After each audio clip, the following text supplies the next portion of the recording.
We are living in an era where life expectancy is 100 years. I need to enjoy my second half. Hey, housekeeper, wash and iron this. My husband chuckled, throwing the shirt he had just taken off towards me. He had come home early for dinner, which is seldom, but there's nothing good for me. What's all this suddenly? Did someone say something to you? I sighed as I caught his shirt.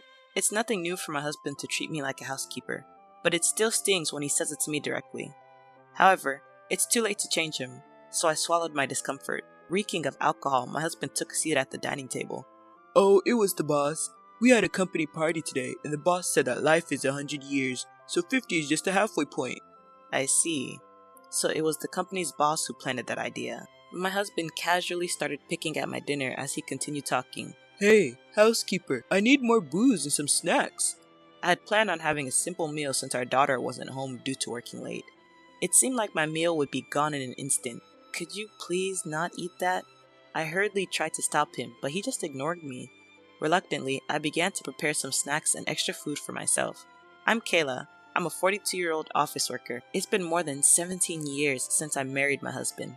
Nowadays, he doesn't even call me by my name. He just refers to me as the housekeeper. It seems like from the beginning he wanted a housekeeper and not a loving wife. I met my husband in a bar when he picked me up. At that time, I had undergone surgery for a uterine condition and was unable to have children due to the surgery.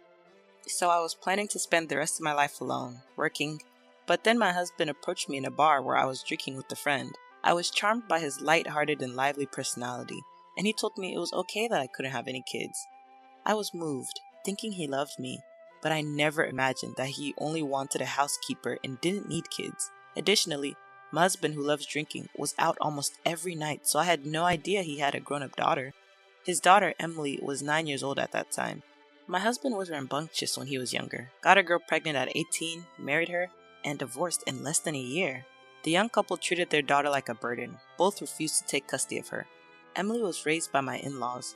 Despite her complicated circumstances, Emily was a very good and obedient child. When Emily met me for the first time, she asked, "Are you going to be my mom? Will you stay with me forever? Will I have a brother or a sister?" One question after another. I'll never forget the look in Emily's eyes at that moment. Emily, who was in the 4th grade, understood that her family environment was different from other kids, and she seemed very lonely. She seemed to believe that by me marrying her father, she could finally have the normal, happy family she craved. I'm sorry. I love children, but due to my illness, I can't have babies. But instead, I promise to take good care of you, Emily. I see. Yes, I understand.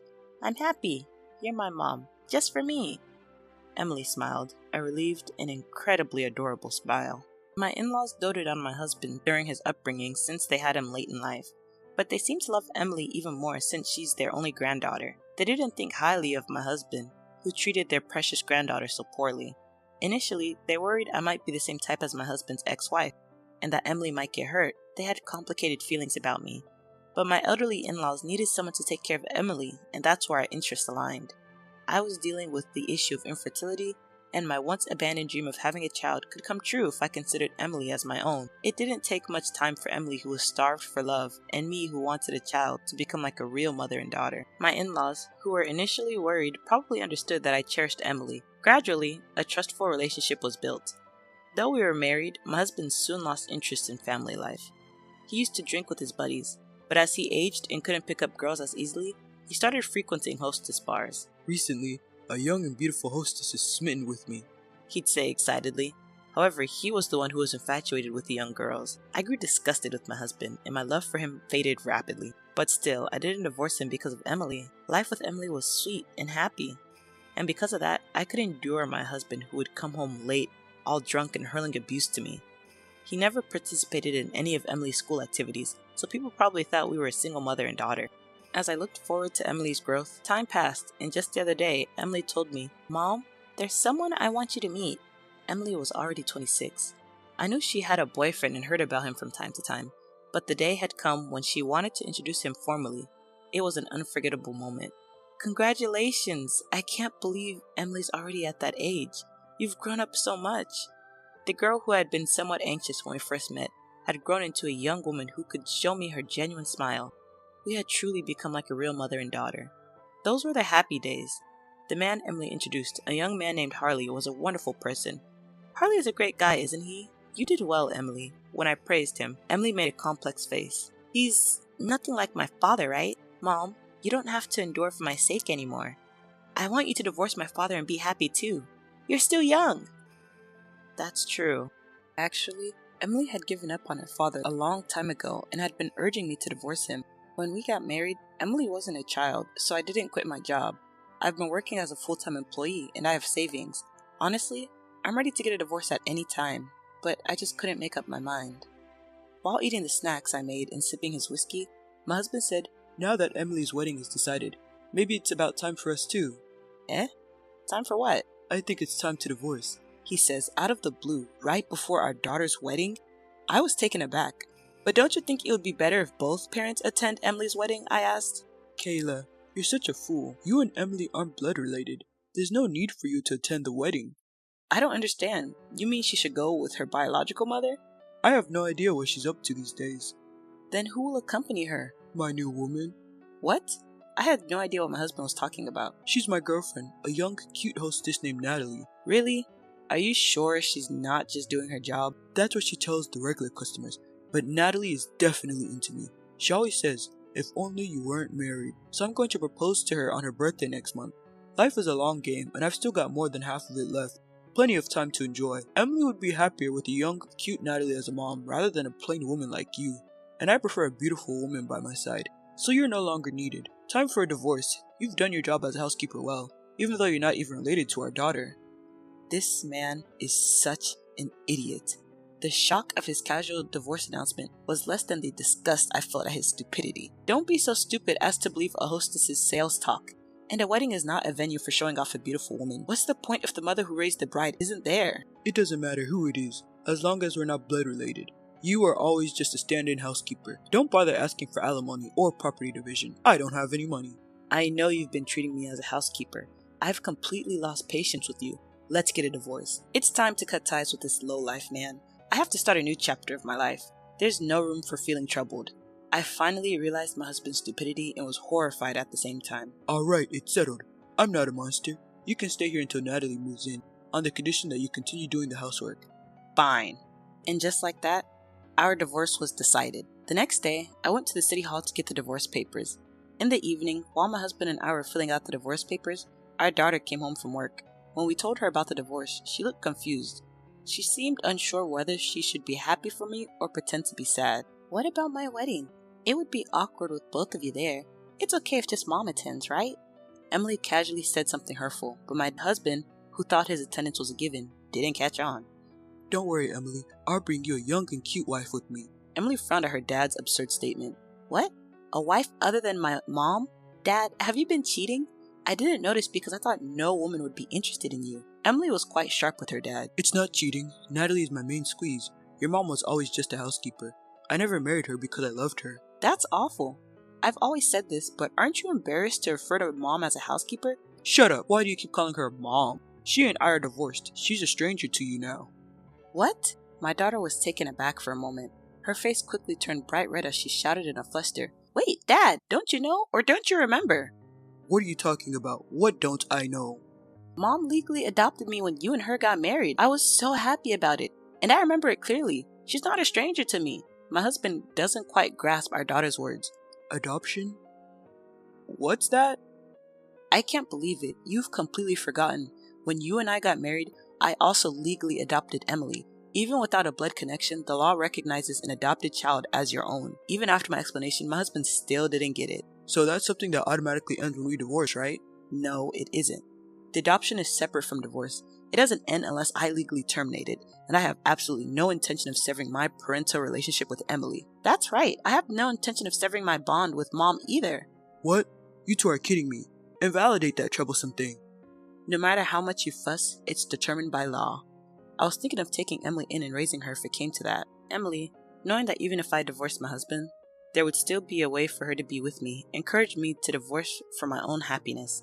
The next day, I submitted the divorce papers and the divorce was finalized, but I was still living in the house. With over 17 years of life in it, there was quite a bit of stuff to sort out. When I contacted both my parents and my husband's parents, they were all in favor of the divorce. However, my husband's parents strictly told me to make sure I got alimony and to divide the property. They also advised me to sell the house we were living in and make some money from it. Even though he was their own son, they seemed fed up with what he had done to their granddaughter and me. Then the next day, Hey, I've decided to remarry you. what? At dinner time, my husband came home and said that out of the blue. Emily and I were wide-eyed. What happened to the young and cute Natalie? She wasn't at the bar today. When I asked, my husband answered briefly. Emily and I didn't understand what he meant, so we waited for his explanation. She quit her job at the bar and she's gone. My husband repeated almost the same words again and again, but Emily and I kind of got the gist of it. Apparently, my husband's belief that he was being loved by a young girl was a product of his inflated ego. Emily was the first to burst out laughing. Dad, she wasn't into you at all. Emily was laughing so hard that tears were streaming down her face. Well, is that so? I couldn't help but smile and was at a loss for words. I didn't know who Natalie was, but seeing my husband looking downcast was refreshing. It's no surprise a young girl isn't seriously into a middle-aged guy like you. She never even considered you in the first place. Emily was laughing hysterically and my husband was getting angry. Emily, how dare you say that to your father? Natalie was going to become your mother. I already have a mother, and I don't need a father. My daughter didn't back down either, and I did my best to suppress my laughter. What a disgraceful child. Hey, Kayla, it's your fault for raising her this way. Mom's not to blame, Emily retorted. I got the brunt of my husband's misplaced anger, but my daughter quickly defended me. I couldn't help but smirk, like I'd listened to someone who's never had a hand in raising our child. Also, if things go wrong, you blame me, you just call me your housekeeper. There's no way I'm remarrying someone like that. I made myself clear to my oblivious husband, but he insisted. But you didn't say anything until I brought up divorce, did you? Didn't you have no complaints? No. All I have for you is complaints. But for our daughter Emily's sake and because it was too much hassle, I didn't divorce you. At first it was because Emily yearned for a family with both parents. After Emily gave up on having her father in her life, I had strangely accustomed to my husband's emotional abuse. But finally, I realized I must sever this terrible relation. Well then, why don't we remarry for Emily's sake? If you're not around, who's going to take care of me? Dad, I can't believe it. Who would want to marry someone who says that? Ignoring Emily's words, my husband tried to persuade me. Emily's building a new family. There's no point in us remarrying if Emily's not there. Aren't you worried about being alone in your old age? If we're married, you'll at least get some of my wealth. I couldn't help but snort at his words. Wealth? You don't have any savings, do you? I knew very well that my husband, who spends most of his income on frivolous things and rarely contributes to the household, had no savings. Even if I don't, my parents do, don't they? They even have their own house. As expected, my husband was relying on his parents' inheritance, but he was being too optimistic. The thing is, your parents are thinking of leaving their wealth to their granddaughter Emily, not you. They've been consulting with a tax attorney about it, so I don't think much of the inheritance will go to you. In fact, I was the one who introduced them to that tax attorney. I understand my in-laws' feelings very well. What? I barely have any savings. My husband suddenly seemed deflated. Kayla, you still love me, right? You won't abandon me? I couldn't help but laugh at my husband's timid plea. This person is truly an idiot. Why shouldn't I abandon the man who discarded me, saying he no longer needed me? I don't love someone who calls me a housekeeper. Oh, and by the way, your mom told me to make sure you take responsibility. I'm going to hire a lawyer and demand alimony and damages. I have all the evidence of your emotional abuse, so I won't lose. Pay with the money from selling the house. At my words, my husband fell silent. Dad, if you're going to call mom a housekeeper, you should pay her proper compensation and divide your assets, then get out of our lives. At Emily's cold words, my husband opened his mouth as if to say something, but ultimately hung his head in silence. My husband, who had lived as he pleased and was now rejected not only by me, but also by his parents and daughter. This was fully deserving of his fate. Look, you're on the second chapter of your life, right? So let's really say goodbye this time. After that, as planned, I sold the house we had lived in, divided the proceeds, received a hefty sum for alimony, and started living alone near my daughter's place.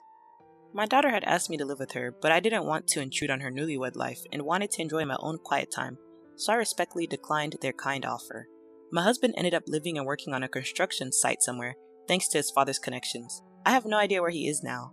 The trigger for this divorce, my daughter's wedding, was attended by me and my in-laws without my husband. When I heard the letter from the bride, "Thank you for raising me like a real mom," I couldn't stop my happy tears. I'm relieved to have been able to send off my daughter safely. Finally, truly happy days are within my grasp, and every day is now truly enjoyable.